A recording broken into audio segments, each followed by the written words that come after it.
Howdy, I'm Jason Lewis, and here's the first progress video of what will be called the Mustang Mach-10. Yup, you can guess what that means. More details on that in later videos, so hang in there. The first thing on the to-do list for the Mach-10 was to gut the interior and mount the new sport seats. After pulling the carpet out, I found a bit of rust on the floorboards, which will require another weekend's work to replace. But for now, it's on with the seat install. I bought these seats on sale for $150 each from Jegs Online, and they are a pretty good option for upgrading from stock. I did, however, find the factory floor perches were a little too tall to mount the sport seats and keep the adjusting racks. So it was time to cut the floor.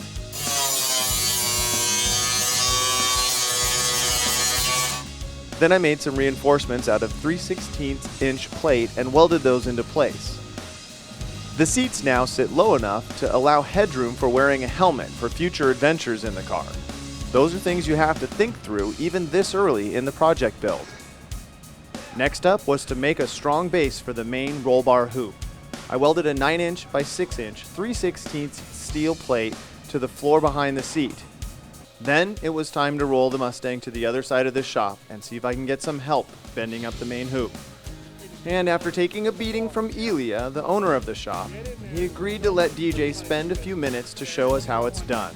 And remember the last time when that Maverick, what went into that job? A lot of Sawzall blades to get that cage out, so help him out. All right, we'll do. How you doing? I'm DJ, one of the fabricators here at Gem Effects, and we're going to attempt to give Jason the right B-pillar. So let's get started. All right, so we're going to find center line. When you're doing it, you're basically bending from the center out left and center out right, and we're going to find center line, get an angle on our first bend, find an angle for our second bend, and then I'll burn a couple chunks and kind of form fit one side, see how it looks, and then that'll give us basically our start marks for when we want, where we want the bend to start.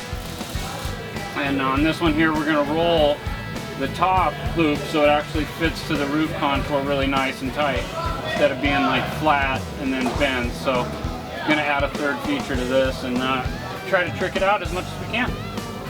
So at this point, pick something even on each side of the car, put a little mark in your headliner, which I'm sure is going to be replaced.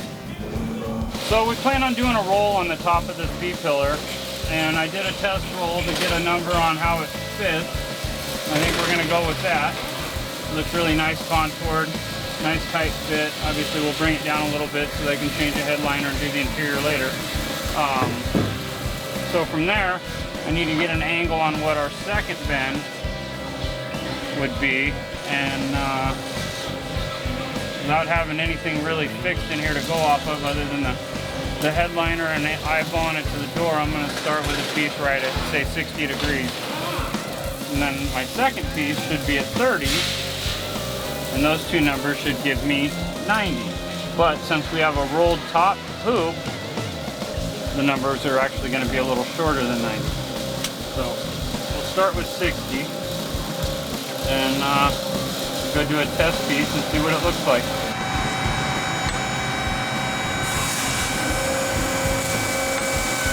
Now we'll put a little sleeve in here and a sleeve on our rolled piece and kind of mock it up in there and see how it looks. Well, looking at that first bend, it doesn't look like we're tight enough. So I can put a little more bend into this one, which would open us up down here for our second bend and bring us out a little bit.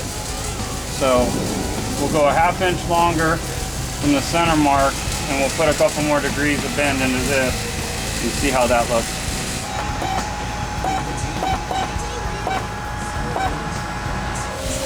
Well, we got our number for our first bend, and I like that angle because I can get this corner a little bit tighter to the outside, which if you were to lay the seat back, or maybe the seats are real far back for a big guy, maximum headroom.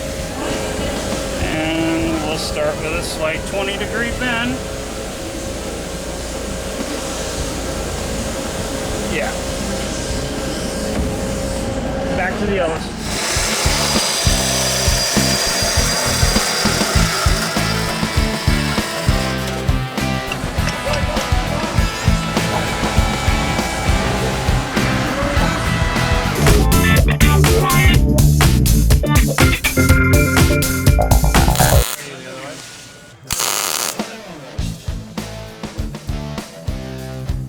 like it. Now we got to produce the real deal.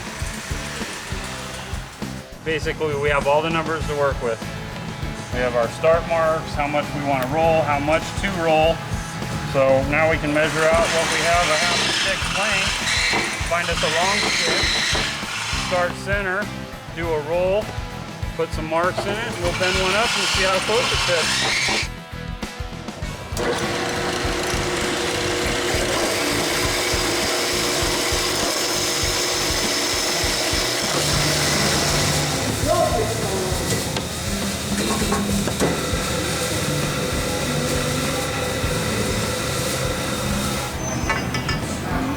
It's a little harder when you do a full tube. Well, we have our start mark, which as you start to put tight bends on the machine, sometimes it'll start to pull the tube through. So to prevent that, we just kind of stick this on there to give it a little more reinforcement on the pull.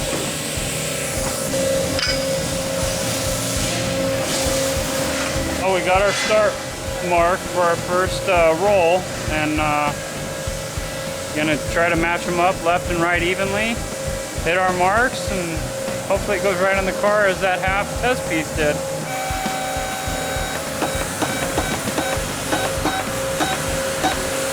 So there's our mark at 78 degrees. Now we'll pull it out, flip it, and match the other side. Here we go with our second top roll.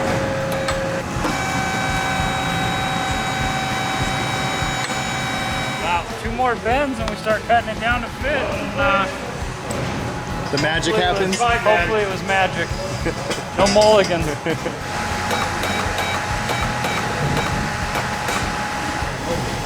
I don't want to disrupt the movie making.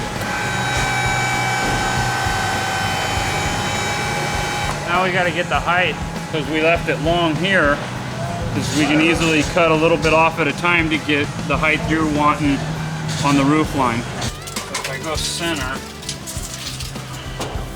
I know to the outside, I'll give us a 1/2 inch long, say 40 inches.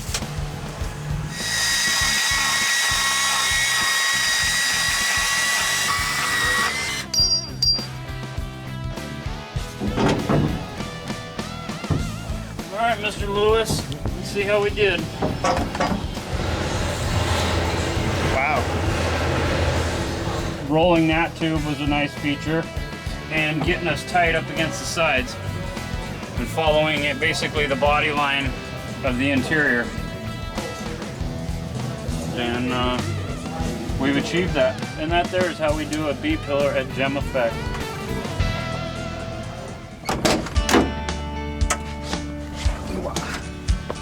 All right, so now we got the seats in and the B-pillar bar shaped. I haven't final welded it yet, but in part of the stripping of the interior, pull the door panels, all this interior stuff out, and getting ready to build probably some new door panels out of aluminum or something later, I was just kind of emptying out the car and I found this little note down here in the bottom of the door on old paper. It looks like an old script, and this is one of the things I freaking love about old cars, is the stuff you just find inside the car, the stories that the car tells you. Now, I'm going to read you this note. It's really quite funny.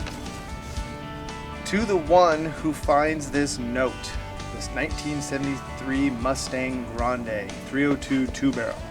Almost. This isn't actually a Grande, it's just a regular Mustang. It says, "This is Jason from the year 2012. I purchased this car in 2009 in Glendale, California. I am the 3rd owner and proud. If I sold this car and someone I don't know is reading this, it is imperative that this car survive past 2040, but not more than 2 years after. This car will be needed for a future human who has not been to this planet yet. Signed, Jason," and I can't read his last name, probably for the best. Well, that's pretty cool. So this will, Jason, live in the car, and I will see to it to do my part in the preservation of this thing until 2040. But in the meantime, everything's moving forward slowly, and we're gonna see what happens, continually happens on this car. So until next time, I'm Jason Lewis, and enjoy your drive.